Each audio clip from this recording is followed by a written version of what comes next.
Welcome to the Renngineering YouTube and podcast. So this is really the first proper episode. The previous one that you might have seen, if you haven't, and I'll say this now, please do go and subscribe. Really brand new channel. So every like, every time someone subscribes, I personally see it. I'm checking every day to see whether people are subscribing or not. So all of that, all the sharing, all the going over to Instagram, we're at Renngineering UK on Instagram, at Renngineering on Facebook. All of that stuff helps. So if you enjoy the rest of this episode, it was crucifying for me to go through this, but I'm putting it out into the world anyway. So what is this? What is this episode then? So this wasn't supposed to be a waffle episode. It was supposed to be a vlog, an informative way of showing that I'm learning, and that's really important in engineering, and it's important in clearly YouTube as well. So over the next sort of 10, 12 minutes, I think it's coming out at the moment, you are going to see the hardest, most cringeworthy, badly shot, poorly edited YouTube video probably on YouTube today.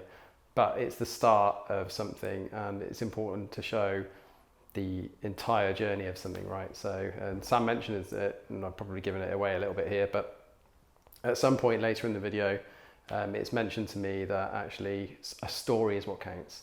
So I'm really hoping that you'll enjoy this story, and this is not even the start, I guess. This is the prologue,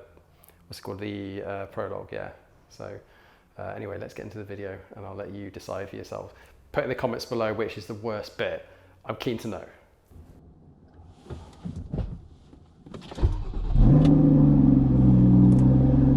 Morning, you horrible lot. Today we are off, let's get the glasses out, to do a bit more research. So one of the things that we need to get done is figure out how the hell you do a podcast. I've absolutely no idea how you do a podcast, but I know a man that does. So that's where we're off this morning. We've got about an hour and 15 minutes to get there. Got enough fuel to get there, thankfully, because I'm late again. Really need to get on top of being late for things. I'm 9 minutes late, and I reckon if I'm careful I'll get there on time. But so that's the plan. Is we're going to head down to Brentwood. Looks fairly clear, traffic doesn't look too bad, weather's terrible again. Yeah, let's head down there, and you'll figure it out when I show you where we are. The YouTuber, the podcaster, 500,000 subscribers, 75 million views of his channel, which boggles me. I would be happy with, I don't know, a tenth of that. In fact, I'd probably be happy with 75 views, not 75 million. So yeah, let's get on the road, and I'll talk you through things when I get there.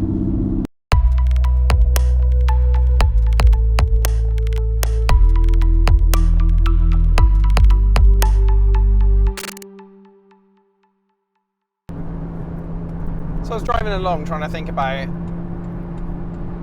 interesting things I could say to try and fluff this out.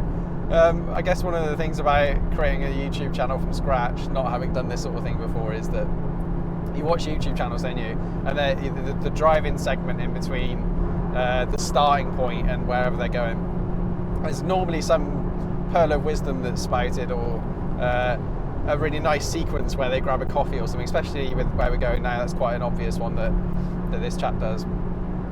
But out of all of that, I've got no pearls of wisdom for you at all, so forget that. But what was really cool is that I thought I had this nice sensation of like, this is, you know, I've got a great job, don't get me wrong, I really love what I do.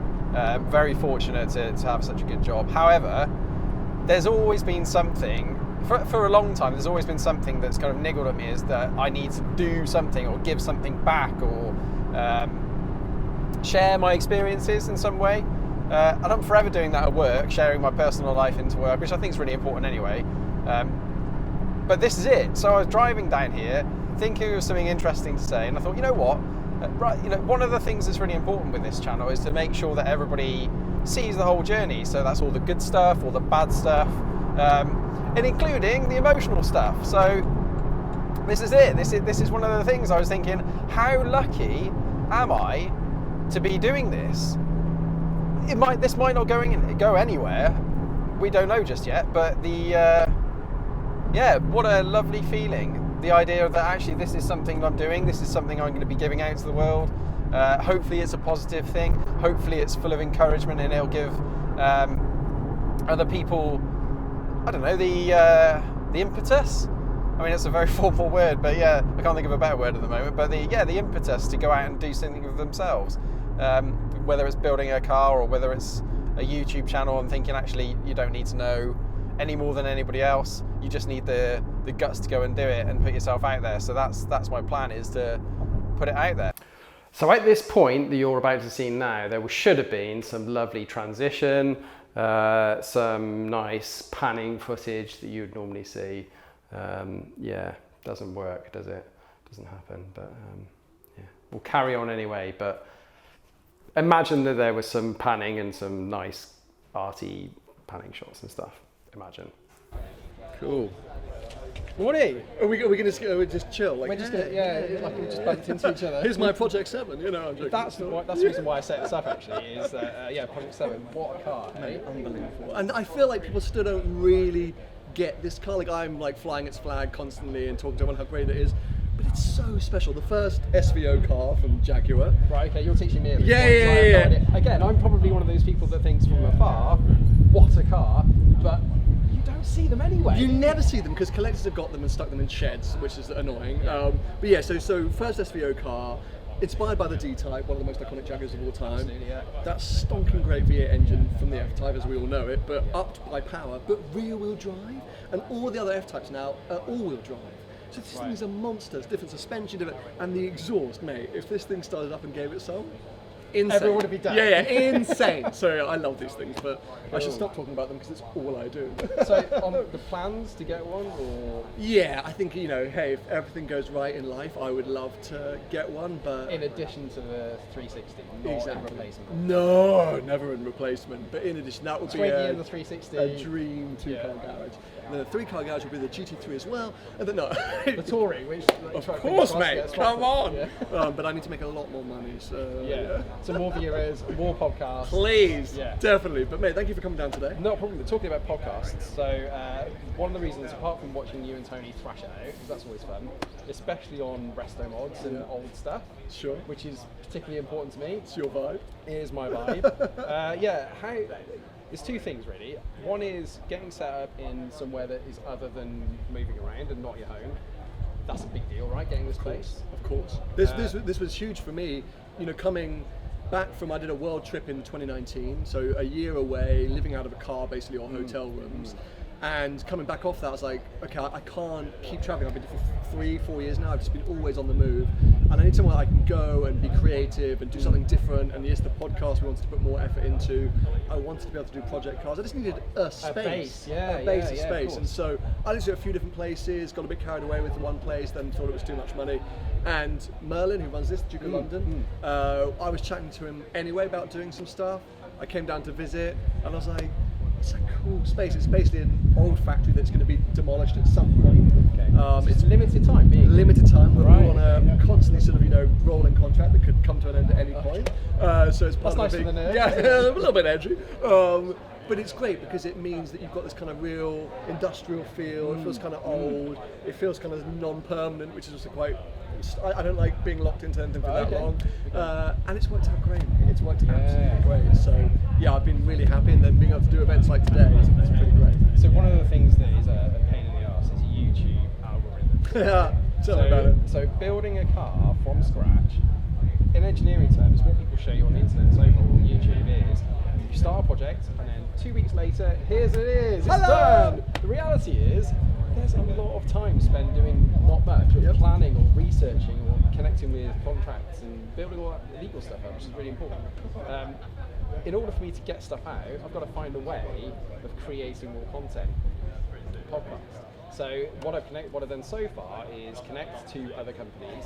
D-Class Auto. Nice, amazing, love D-Class. Yeah, MSO, they're doing all the MSO work. They did the SR. retrim of my Ferrari 360 steering wheel. Right, okay. Yeah. So personal experiences of those. And there's another guy, Dan, who works for HP Automotive, rebuilds Civic Type R's around the corner, K20A, race engines. Amazing. What a guy. He's done rapid prototyping, built stuff up from nothing, and it's those sorts of people I'm going to connect with through a podcast. Super cool. They will drop in between all of these kind of... That makes sense to build out that story, because you're right, there's so much which happens behind the scene, and YouTube is cruel, right, where there's so many different ways you can attack it, but fundamentally it's about really high engagement. That's what YouTube rewards. Right. And podcast is good because people usually listen and watch the whole thing, but when you're doing a more traditional video, it's really hard to keep that super high engagement level, because people are just always expecting the next thing. So yeah, build series, sometimes it's going to be a long form thing, and it's going to be so podcast is a good idea, and I think it'll be super interesting. But I think there's an appetite to follow a story at the minute. That's what it is. Right. It's following a story, and if you can tell a story well and keep people coming back to continue that story, I think you're on to a winner. Cool. Well, look, thanks ever so much, Sam. We'll head Thanks for upstairs coming now. down. Yeah, the rain's coming, so I know. We'll wrap it up. Thanks again. See you soon. Take care. All good, bud. So again, here, this is the first video I ever shot. I was really embarrassed, so I didn't want to hold my camera up to myself. I didn't want to speak in public. I didn't want to show anybody what I was doing. I didn't really have a plan, and having a plan is also a thing. So I got to this point and I was like, right, I should get some nice shots in here, but as you can see, the camera's really jittery. Anyway, the next thing I should have done is actually ask Sam whether I could shoot up here before everybody got stuck in, and it would have been fine, but I didn't. So again, I felt awkward. Never mind, we'll carry on. And again, what a clever thing I did there. So I completely neglected to turn on the mic. So there's a nice, actually the picture's a bit dark, but at the end of the day, it's not as washed out as the other one was. Still on the same camera settings. Never mind, what I've done now is stick it on auto and let it do its own thing. Anyway, big thanks to everybody watching. I hope you enjoyed seeing this. Oh, it's just so bad. But I get better, this is the first video, and this was over a year ago that I shot this, and every video since has been an improvement and an improvement and an improvement, to where now I really don't care if people watch me, or I'll stand up in the middle of a cafe and do some piece to camera or something. It's really not a problem. But thank you so much for watching. Take it easy. The next one coming up will be an improvement, but there's still going to be a few comments here and there. I hope you really enjoyed it. Please like, tag, share, follow, and I'll see you very soon. Take care for now. Oh no, still going. Yep, still going. Okay, yeah, bye. Cheers, bye. Oh. Here I am. So, I've got my... Oh, who's that? That's where I am. So, I am here at the Brentford project, which is the home of Behind the Glass and Seen Through Glass.